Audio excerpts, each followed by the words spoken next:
जहां एक तरफ अफ्रीका में चीनी सेना का बुरा हाल हो गया है और स्थिति ऐसी है कि लटक गए हैं जिनपिंग, तो वहीं दूसरी तरफ पहली बार ऐसा हुआ है जो चाइना के साथ पहले कभी नहीं होता था। पर अमेरिका में अचानक से इमरजेंसी क्यों लागू हो गया, जानेंगे जियोपॉलिटिक्स में क्या कुछ चल रहा है। आइए जानते हैं इन खबरों को विस्तार से। पहले कहा जाता था जहां न जाए रवि वहां जाए कवि, लेकिन चीन के लिए ये चीज एकदम से फिट बैठती है कि जहां सूरज भी न पहुंचे वहां चीन पहुंच जाता है। 3 देश कांगो, सूडान, दक्षिण सूडान, यहाँ पर चीन ने ये कहा कि हम अपने परियोजनाओं को चलाएंगे। क्यों? क्योंकि यहाँ पर जैसे ही इनका कब्जा हो जाएगा इनका साम्राज्य फैलेगा। जिबूती, मिस्र, इथोपिया, दक्षिण अफ्रीका, तंजानिया और शुरुआत के जो ये 3 देश थे कांगो, सूडान, दक्षिण सूडान, यहाँ चीन को बहुत फायदा मिला। चीन ने पहले अपना प्रोजेक्ट यहाँ पर घुसाया और उसके बाद कहा कि तुम्हारे देश में अस्थिरता बहुत है, चीजें ठीक नहीं है, हमें अपनी सेना को यहाँ घुसाने दो ताकि हमारे प्रोजेक्ट की रखवाली हो सके। प्रोजेक्ट में पैसे लग रहे हैं। इन देशों ने कहा ठीक है,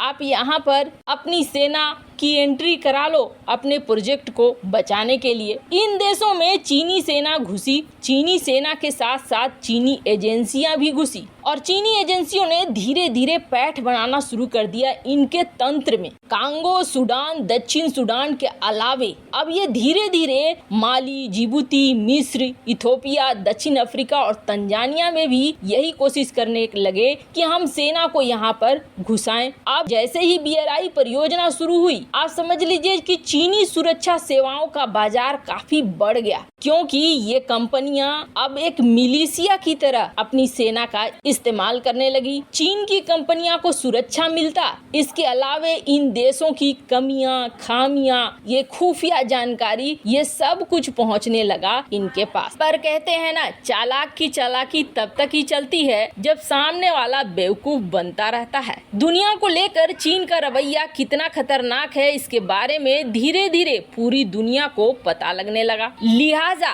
चीन का खेल भी खत्म होने की तरफ बढ़ गया है। चीनी कंपनियों का जो रवैया रहा है उसकी वजह से अब धीरे धीरे स्थानीय लोग उनके खिलाफ होने लगे हैं। जियोपॉलिटिक्स की रिपोर्ट के मुताबिक ज्यादातर अफ्रीकी देशों में अब चीन के खिलाफ वहाँ के जो लोकल नागरिक हैं वही खड़े होने लगे हैं। अब ये समझने लगे हैं कि नहीं, ये जो चीनी कंपनियां आ रही है ना, ये कोई प्राइवेट फार्म्स नहीं है, बल्कि ये चीनी सरकार का एक अहम हिस्सा है। इसलिए जहाँ जहाँ चीनी कंपनियां जाती हैं अजीबोगरीब हरकत करने लगती है। वहाँ पर चीन के सुरक्षा उपकरण लगाए जाने लगते हैं, चीनी सेना का इस्तेमाल होने लगता है और कम से कम लोकल लोगों को नौकरी मिलती है। किसी बड़े प्रोजेक्ट के लिए लोकल लोगों को कोई जिम्मेदारी नहीं दी जाती है। वहीं चीनी कंपनियां सिर्फ चीनी एजेंसी में अलग अलग निर्माण और नियुक्ति का गठन करती है। अब जरा सोचिए, अफ्रीका में 10,000 से अधिक चीनी कंपनियों के साथ साथ 10 लाख चीनी नागरिकों की तैनाती है। केवल चीनी सुरक्षा कंपनियों को समुद्री मार्ग की सुरक्षा करते हुए इन संपत्तियों और नागरिकों की सुरक्षा का जिम्मा सौंपा गया है। मतलब साफ साफ दिख रहा है कि ये कंपनियां अपनी निजी सेना रख रही हैं और इस इलाके पर धीरे धीरे पकड़ बना रही थी। लेकिन अब लोकल लोग यहाँ पर प्रदर्शन करने लगे हैं, इन चीनी कंपनियों के खिलाफ उठने लगे हैं। अब एक साथ कितने बवाल को चीन संभालेगा, यहाँ इनके लिए बहुत बुरी स्थिति हो रही है। वहीं दूसरी तरफ जहाँ अफ्रीका में ड्रैगन की चाल उल्टी पड़ रही है, तो वहीं भारत यहाँ पर एंट्री ले रहा है। भारत यहाँ पर अपने दोस्ती को भी बढ़ा रहा है, तंजानिया के साथ व्यापार भी बढ़ा रहा है और रुपए में व्यापार करने की बात भी कर रहा है। भारत के लिए ये स्थिति फायदे वाली बन रही है। और सबसे बड़ी बात आपको बता दें, इन देशों को जो कर्जा दिया है, बेतहासा लोन बांटा है, जहां बुलेट ट्रेन की जरूरत नहीं थी उन देशों ने बुलेट ट्रेन के लिए भी लोन लिया है। अब ये देश कर्ज लौटाने की स्थिति में नहीं है। जब ये मांग रहे हैं कि हमारा पैसा दो, तो ये लोग हाथ खड़े कर दे रहे हैं। इस वजह से चीन ने पहले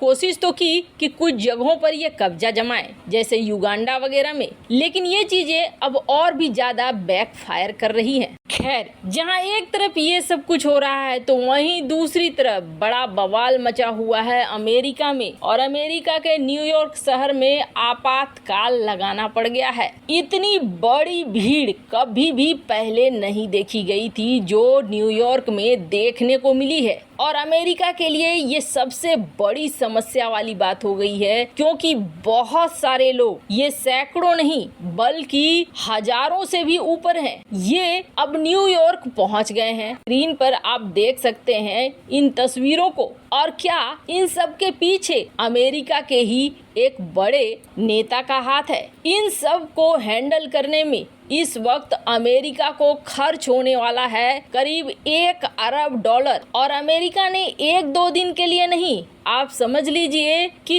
30 दिनों तक के लिए न्यूयॉर्क में इमरजेंसी लागू कर दिया है, आपातकाल लागू कर दिया है। एक विकसित देश जो खुद को सुपर पावर कहता है, उसने इस तरीके के रूप अपनाए हैं। ये वही देश हैं जो भारत को शिक्षा देते हैं और मानवाधिकार का ज्ञान पढ़ाने की कोशिश करते हैं। अब ये सब कुछ हुआ क्यों है, तो आपको बता दें, यहाँ न्यूयॉर्क शहर में अचानक से करीब 20,000 से अधिक प्रवासी शहर में घुस गए। अब हो ये रहा है कि 5-6 बसें लगातार इन्हें पहुंचा रही थी और शहर में इनके लिए रास्ता बना रही थी, और ये इतनी बड़ी भीड़ के मामले में पहुंच गए हैं कि अब न्यूयॉर्क शहर को संभालना मुश्किल हो रहा है वहां की प्रशासन को। अब जाहिर सी बात है, यहाँ किसी न किसी नेता की मिलीभगत भी है, क्योंकि बसों से, ट्रकों से फ्री में इन्हें न्यूयॉर्क और शिकागो तक पहुंचाया जा रहा है, मुफ्त की सवारी दी जा रही है। और कई ऐसे रिकॉर्ड आने लगे जिसमें ये कहा गया कि टेक्सास द्वारा